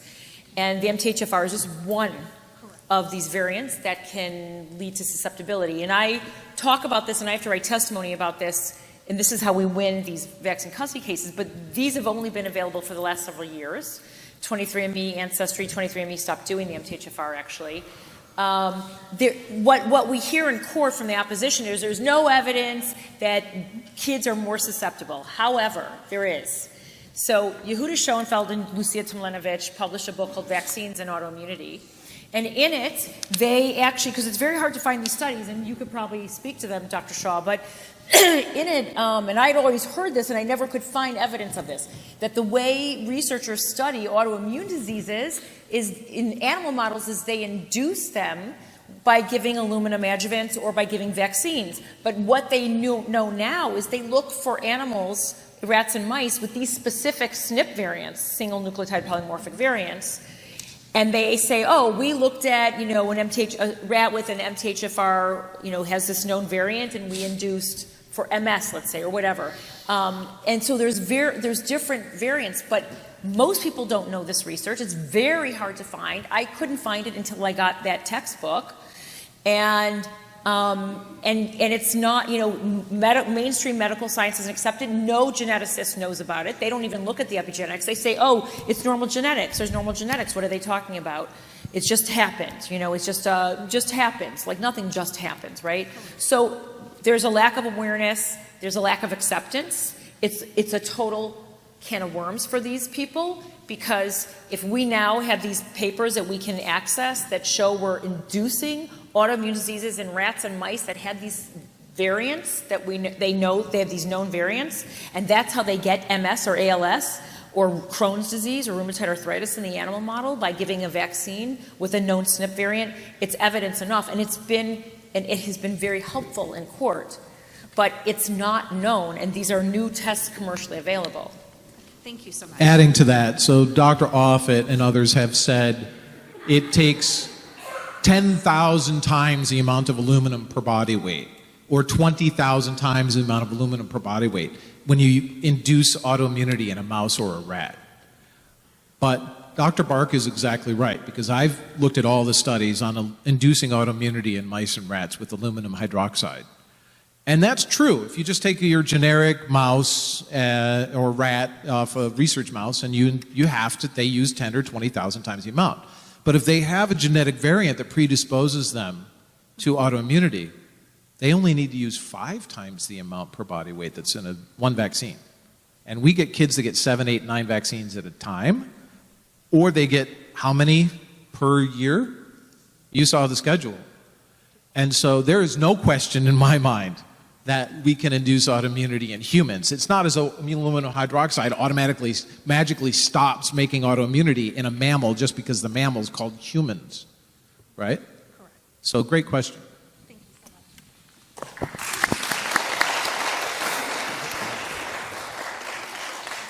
Greetings. First, I'd like to again thank Ms. Valas and Dr. Kroner for this session. It's absolutely very eye-opening, very, very much appreciated. And to my friends back here, Mary, Michelle Ford, and Miss Lucy, you all know that from the Nation of Islam, a coalition came before the Honorable Minister Louis Farrakhan to bring awareness to the specificities of how it affects our community, more specifically black males.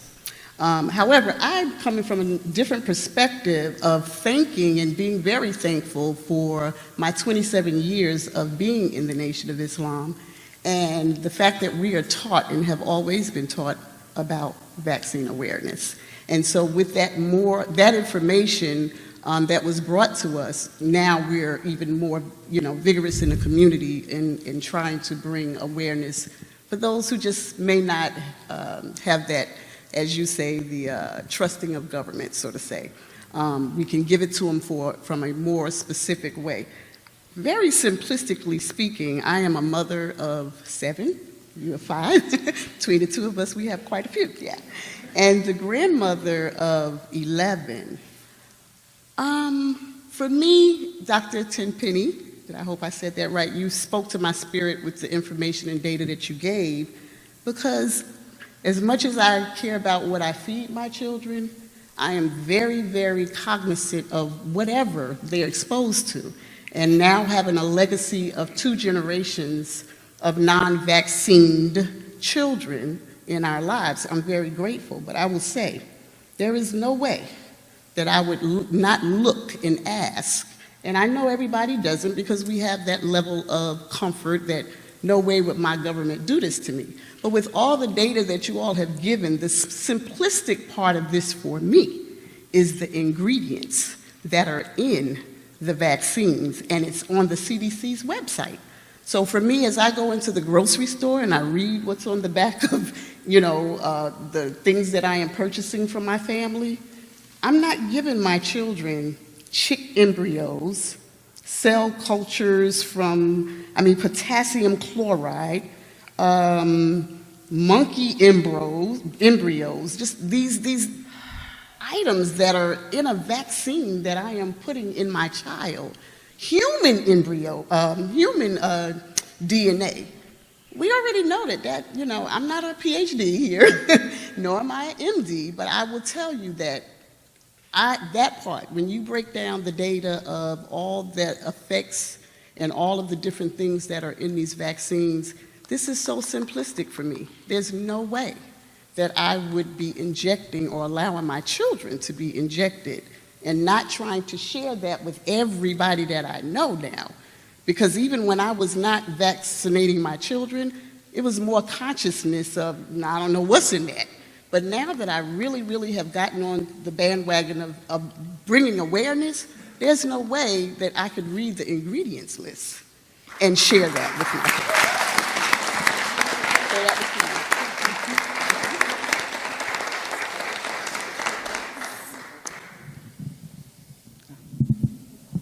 mine. Okay, I'll just take it out. A little tall. A little tall. Okay, I can hand it over to you. Again, I want to say greetings to everyone. I have a particular question for, I believe, Dr. David. I wanted to find out from the standpoint of being in the agriculture field as a farmer, what is the correlation with the USDA, if any, in big farm? And knowing that a lot of the chemicals that is used to spray for pesticides, herbicides, GMOs may have some correlation with those things that may be in vaccinations. And then also, just from a general standpoint, you were earlier talking about, from the panel, immunity. So, if we were to be eating properly, someone mentioned vitamin A, vitamin D, these are all of the things coming from the standpoint of eating well, that you may already have a certain amount of immunity that you would not necessarily need vaccinations. So I'm just wondering if there's any correlations between these big pharmaceuticals that may be pushing vaccines as also with the USDA pushing the things that we are already spraying on our foods. Well, the thing I would like to point out, and you can watch my free video where I go into the details of this. It's titled Below the Fruited Plain. I put it up in association with this event, actually. It's on YouTube, and just search sewage sludge vaccines, David Lewis, or something like that. But the problem we've got here is that we're combining things to the extreme, like we've never done before. Two chemicals that are not mutagenic, you can mix them together and they might be mutagenic. That's true of carcinogenic and toxic and everything else. Think of it now that we have mixed everything together. In sewage sludge, for example, has all the industrial waste. It has every pollutant that exists that we know about and don't know about, that including the vaccines after they've been through the human system. So it is safe to assume, I would argue, that anywhere sewage sludge or any other complex mixtures of toxic chemicals, which my own research showed just devastates the immune system. You mix that with vaccines with live viruses in them that have gone through the digestive tract and are no longer attenuated, you've created, I can't think of a better doomsday scenario. We just have to assume that wherever we have taken this approach to create very complex mixtures of pathogenic viruses, bacteria, toxic chemicals, we have to assume that's highly carcinogenic, it's highly mutagenic, it's highly neurotoxic, and that is everywhere around us now. It used to, EPA's solution to pollution was dilution. It went out in the rivers and ended up in the sediments of the oceans. Now it is spread at millions of times higher concentration, at tons per acre, all around us, not just farms, but forests, school playgrounds, golf courses, you name it. Any piece of land you can find to put it on, the USDA recommends it and argues it's safe. That's the other conversation we cannot have, is on this issue. But I can tell you that when I filed a lawsuit over some of the retaliation against my research, the head of USDA's agricultural component that oversees all of this, what goes on the farms, was asked, where I pointed out that a study that they were citing had admittedly fake data in it, his answer under oath was that so long as it is supported by hundreds of studies, it's okay if the data are fabricated. That's his testimony as a top scientist at USDA. This permeates our government at this point. Thank you. Ma'am? My question was in regards to the fetal cell lines that are used in vaccines. Is there any way that that could be contributing to genetic mutations and genetic duplications Absolutely. and things? Yeah. Yeah. Because it's fragmented. And plus, it contains a full set of chromosomes. Plus, you've got human albumin, and you've got other human DNA that's in there. So there's a process called transcession, where you can incorporate the DNA of one set of cells into another. And so that includes chicken, bovine, dog, insect, all the stuff that's also being injected. Wait, hold up. I'm sorry. Yeah. Wait, That's a whole other can of worms. That's so another few hours. there's human DNA and animal DNA in vaccines? Yes. Yes. I think the best argument, and if you want to look into that, I think Dr. Teresa Deischer is really doing a lot of very serious work on that. She works in genes. She's discovered stem cells. She's one of the top scientists in the world. But what she said to me was very interesting. She said, when I talk to gene therapists, and we've talked about having gene therapy where we'll splice in, a little piece of a gene fix if you're having an illness. The reason we're not seeing that really come online is they have a serious side effect problem every time they try and insert just a little piece of DNA code, a little fragment into the body to fix that gene problem. It causes cancer. And it just reproduces a mutation over and over and over again. She's just done a study where she took the MMR vaccine and put it in a petri dish with stem cells. And what she has found that the stem cells, more readily than regular cells, take up the MMR. They take that DNA and they start mutating themselves, and that's very problematic.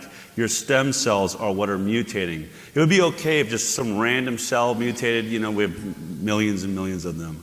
But if your stem cells mutate, you have a serious problem. And everybody in genes, if you told a gene therapist, did you know that we're injecting, she's asked, top gene therapists in the world, we're injecting fragments of DNA in vaccines. They said, no, you're not. Yeah, we've actually took my daughter to Emory Genetics and spoke to a geneticist there, and they told us that we're crazy. No, it'd be impossible. It'd be crazy because it it'd be so dangerous. It'd be so absolutely dangerous. So they are doing it. Okay. We are doing it. The MMR, the rubella is grown on aborted fetal cell lines. So is varicella. We're growing them, and you cannot strip the DNA away from the virus or when you're pregnant. Once it's in your system, is there any way to process that out, or it's just there forever? Yeah. Just there. They say that they give you an allotted amount of cells that are allowed, so it has to be under 1 million. And then there's the bovine cells, the chicken cells, the dog cells, the insect cells. All of that DNA is also being processed because viruses have to grow on living cells, on living tissue. And you can't extract the virus out of the living tissue enough to just be in the vaccine. So all that tissue goes into the vaccines So too. it's not the cells, it's the DNA. It's fragmented DNA. So what they'll say is there's no cells, and that's true. It's fragmented DNA. That's not true. There are cells. Well, there's the vero cells. There are cells. And you can, aborted fetal some of the manufacturers' product inserts used to list human DNA fragments from the nourishing cell lines in the list of ingredients. And I believe they've taken that out. Yeah, they've taken the words human DNA fragments out of the list, and they just have at the bottom this word other. Other components. But they'll have things like MRC5 and WS. Oh, yeah. They'll list that so you don't know what that is. But they used to list it in there, and they've managed to be allowed to take it out. Thank you. Of the list of ingredients, not out of the vaccines. Last question, and then we're going to wrap up. One more question from Judy Mikovits. Okay. It's for everybody. Dr. Judy. So the question for everybody is, which is the bigger public health threat, Gardasil or cervical cancer? Gardasil. No doubt. Gardasil, brought 2 cases of Mary Holland, Kim Mack Rosenberg, and Eileen Ario's book Gardasil vaccine on trial. Yeah. They're out in the lobby. Oh, it's great. And they've uncovered data after 2 years of researching that question in older women who the vaccine was just approved for because they were already exposed to HPV. It appears that there's a population anyway that appears to have a higher risk of cervical cancer after HPV vaccination. It's called negative efficacy. So they had a higher risk of the cervical the SIN, no, not the cancer, but the SIN2 and SIN3 lesions that are precancerous that they tell us to be worried about. It was a loaded question because the vaccine wasn't designed and never will prevent a single cancer because it was designed only to prevent these little warts, that SIN3 on your cervix. And it's causing more cancer because people think they're protected. They go without pap smears. I mean, we could go on forever, but I was with that lovely family in vaccine court 2 weeks ago. Where they showed Dell's pretty picture up there. Oh, yeah? From our press conference where we said the public health threat was the Gardasil vaccine, not cervical cancer as an infectious agent. No, you're exactly right. There's an entire, we could do an entire event just on HPV vaccines. I just did a whole show on. If you haven't seen the high wire from last week, dealing with HPV vaccine on trial, everyone needs to read that book. You need to give it to every single person you know that has a kid around 8 or 9 years old because they're about to get that vaccine. But the best stat and the best way to put it is in their own literature. And here is a fact with HPV vaccine. Out of 100,000 women, 8 women will develop cervical cancer and 2 will die. If 100,000 women get the HPV vaccine, 300 of them will have a life-threatening adverse event. You do the math. And 1 out of 792 women died in their study who received the vaccine. 1 out of 792. Yeah. So we would have to kill 99 women to get 1 less cervical cancer death. There you go. And one little detail that tends not to get noted is 2 studies, one by Sin-Hung Lee of Mitford Hospital in Connecticut, who found viral DNA complexed with the aluminum adjuvant in Gardasil. And that study was widely ignored by the CDC and other governmental agencies, saying it wasn't true, but it was very, very much true, confirmed by a French lab of Laurent Bellec in Paris.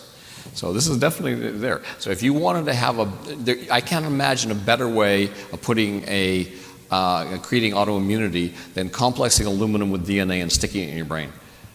You're asking for serious trouble if you do that. Thank you. Thank you. Thank you to all of you.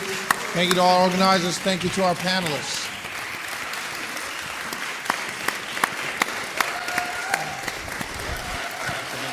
Nice to meet you. Thank you, Shannon. Thank you. Thank you, brother. Huh? I don't. I gave my last. Should we go for another 2 hours? Both of us, we really wanted to say thank you so much for attending. And thank you to this amazing panel of experts.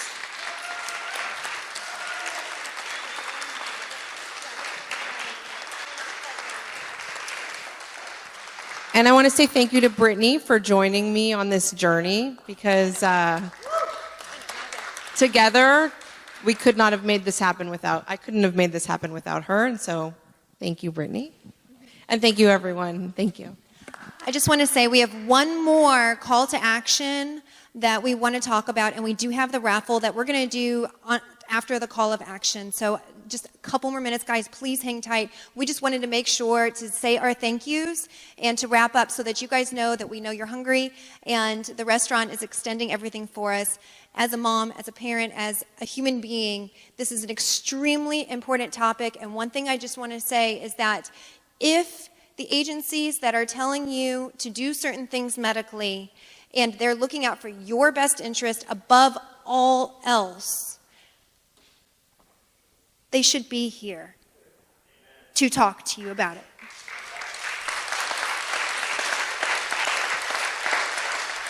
Please keep looking into it more. Thank you.